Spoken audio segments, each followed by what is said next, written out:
नमस्कार दोस्तों, जैसा कि हम सभी जानते हैं कि 16 दिसंबर 2025 को 3 अपाचे AH-64E अटैक हेलीकॉप्टरों की अंतिम खेप गाजियाबाद के हिंडन एयरबेस पर पहुंच गई है। इस महत्वपूर्ण घटना के साथ ही राजस्थान के जोधपुर में स्थित भारतीय थल सेना की 451 आर्मी एविएशन स्क्वाड्रन का 6 अपाचे हेलीकॉप्टरों का पूरा बेड़ा अब पूरी तरह से तैयार हो चुका है। कुछ आवश्यक तकनीकी परीक्षणों और ऑपरेशनल जांचों के पूरा होने के बाद इन सभी उन्नत हेलीकॉप्टरों को पश्चिमी सीमा क्षेत्रों में विशेष रूप से पाकिस्तान से सटी संवेदनशील सीमाओं पर तैनात किया जाएगा। इसका स्पष्ट अर्थ यह है कि भारतीय सेना की आक्रामक और रक्षात्मक क्षमताओं में एक ठोस और महत्वपूर्ण वृद्धि हुई है। ये अपाचे हेलीकॉप्टर अपनी अत्याधुनिक तकनीक, सटीक हमले की क्षमता और रात में भी ऑपरेशन करने की योग्यता के कारण विश्व स्तर पर प्रसिद्ध हैं। लेकिन यहाँ कहानी सिर्फ इनकी तैनाती तक सीमित नहीं है। अपाचे हेलीकॉप्टरों के आने के बावजूद भारतीय सेना ने एक ऐसा रणनीतिक निर्णय लिया है जिसने रक्षा विशेषज्ञों से लेकर आम नागरिकों तक सभी को आश्चर्य में डाल दिया है। सेना ने स्पष्ट रूप से घोषणा की है कि ये विदेशी अपाचे अटैक हेलीकॉप्टरों की अंतिम खरीद थी और आगे चलकर भारतीय थल सेना किसी भी स्थिति में नए अपाचे हेलीकॉप्टर नहीं खरीदेगी। अब मुख्य सवाल ये उठता है कि जिस अपाचे हेलीकॉप्टर का दुनिया भर में इतना नाम है, जिसे सबसे घातक और प्रभावी अटैक हेलीकॉप्टरों में से एक माना जाता है, उसी से भारतीय सेना ने आगे की दूरी बनाने का निर्णय क्यों लिया? इस गहन सवाल का उत्तर खुद थल सेना प्रमुख जनरल उपेंद्र द्विवेदी ने दिया है। उन्होंने बहुत स्पष्ट और विचारपूर्ण शब्दों में कहा कि ये आवश्यक नहीं है कि कोई हथियार अमेरिका में निर्मित हो तो वो हर परिस्थिति में हमारे लिए सर्वोत्तम साबित हो। वास्तविक मुद्दा ये है कि वो हथियार भारतीय परिस्थितियों, भारतीय युद्ध क्षेत्र की आवश्यकताओं और हमारे विशिष्ट भौगोलिक चुनौतियों के अनुरूप कितना प्रभावी और उपयुक्त है। सेना प्रमुख के अनुसार अपाचे निश्चित रूप से एक अत्यंत घातक और शक्तिशाली हेलीकॉप्टर है और वर्तमान में इसका मुकाबला करना बेहद कठिन है। लेकिन जब उच्च ऊंचाई वाले मिशनों की बात आती है, विशेष रूप से सियाचिन ग्लेशियर और लाइन ऑफ एक्चुअल कंट्रोल जैसे क्षेत्रों की, तो अपाचे भारतीय सेना के निर्धारित मानकों पर पूरी तरह खरा नहीं उतर पाता। सेना ने ये 6 अपाचे मुख्य रूप से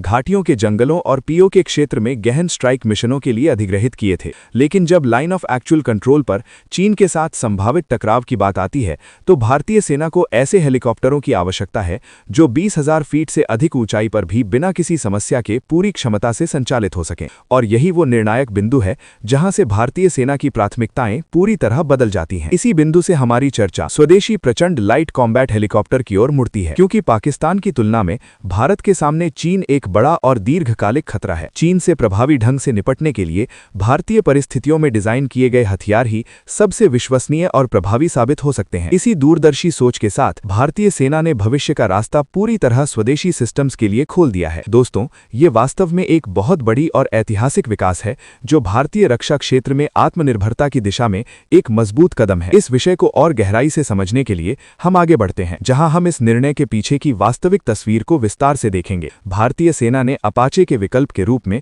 स्वदेशी प्रचंड अटैक हेलीकॉप्टर को चुना है और इसके पीछे केवल भावनात्मक कारण नहीं, बल्कि ठोस रणनीतिक विचार, तकनीकी आंकड़े और व्यावहारिक आवश्यकताएं जुड़ी हुई हैं। दरअसल भारतीय सेना और वायुसेना ने मिलकर हिंदुस्तान एरोनॉटिक्स लिमिटेड यानी HAL के साथ लगभग 62,700 करोड़ रुपए की एक विशाल मेगा डील पर हस्ताक्षर किए हैं। इस डील के अंतर्गत कुल 156 प्रचंड अटैक हेलीकॉप्टर अधिग्रहित किए जाएंगे, जिनमें से 66 प्रचंड भारतीय वायुसेना को और शेष 90 भारतीय थल सेना के बेड़े में शामिल होंगे। इस पूरे ऑर्डर को अगले 5 वर्षों में चरणबद्ध तरीके से पूरा किया जाना है। HAL के अनुसार उनकी वर्तमान उत्पादन क्षमता प्रति वर्ष लगभग 30 हेलीकॉप्टर बनाने की है और इसी को ध्यान में रखते हुए बेंगलुरु के साथ साथ 2 अन्य मैन्युफैक्चरिंग प्लांट्स को पूरी तरह सक्रिय किया गया है, ताकि डिलीवरी में किसी प्रकार की देरी ना हो और समय पर सभी हेलीकॉप्टर सेना को सौंपे जा सकें। अब यदि हम तकनीकी दृष्टिकोण से देखें तो प्रचंड भले ही अपाचे जितना हाईटेक ना दिखे, लेकिन इसकी सबसे बड़ी मजबूती इसकी डिजाइन फिलॉसफी में निहित है।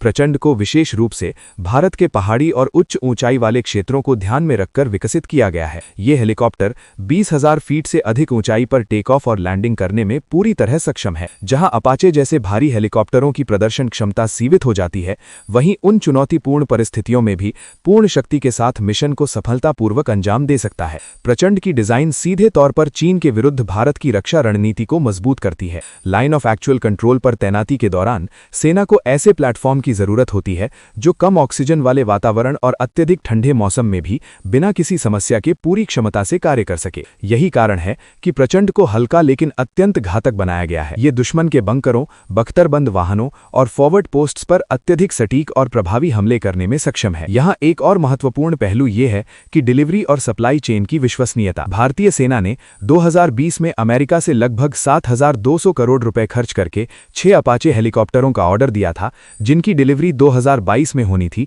लेकिन वास्तव में ये 2025 में मिले। इस दौरान भारत पाकिस्तान के बीच सैन्य तनाव की स्थितियां भी बनी और उस समय इन हेलीकॉप्टरों की अनुपस्थिति स्पष्ट रूप से महसूस की गई। अब कल्पना कीजिए कि यदि भारत 156 अटैक हेलीकॉप्टरों का ऑर्डर किसी विदेशी देश को देता तो डिलीवरी में कितने वर्ष लगते। आज भी कुछ विदेशी प्लेटफॉर्म्स के पार्ट्स समय पर नहीं मिल पाते, जिससे सेना की तैयारियां प्रभावित होती हैं। विदेशी सप्लाई चेन पर पूर्ण निर्भरता कितना बड़ा जोखिम है, इसका आसानी से अनुमान लगाया जा सकता है। यही मुख्य कारण है कि भारतीय सेना और सरकार ने संयुक्त रूप से निर्णय लिया कि भविष्य में हथियार न केवल शक्तिशाली हों बल्कि समय पर उपलब्ध भी हों, और ये विश्वास केवल स्वदेशी रक्षा उद्योग ही प्रदान कर सकता है। अब इस पूरी चर्चा का सबसे महत्वपूर्ण हिस्सा ये समझना है कि भारतीय सेना को प्रचंड जैसे हेलीकॉप्टर की आवश्यकता क्यों पड़ी। इसका उत्तर हमें सीधे कारगिल युद्ध की ओर ले जाता है। कारगिल संघर्ष के दौरान पाकिस्तानी घुसपैठिए ऊंची पहाड़ियों पर कब्जा जमाए बैठे थे और वहां पहुंचना सैनिकों के लिए अत्यंत कठिन था। उस समय भारतीय सेना के पास ऐसा कोई अटैक हेलीकॉप्टर नहीं था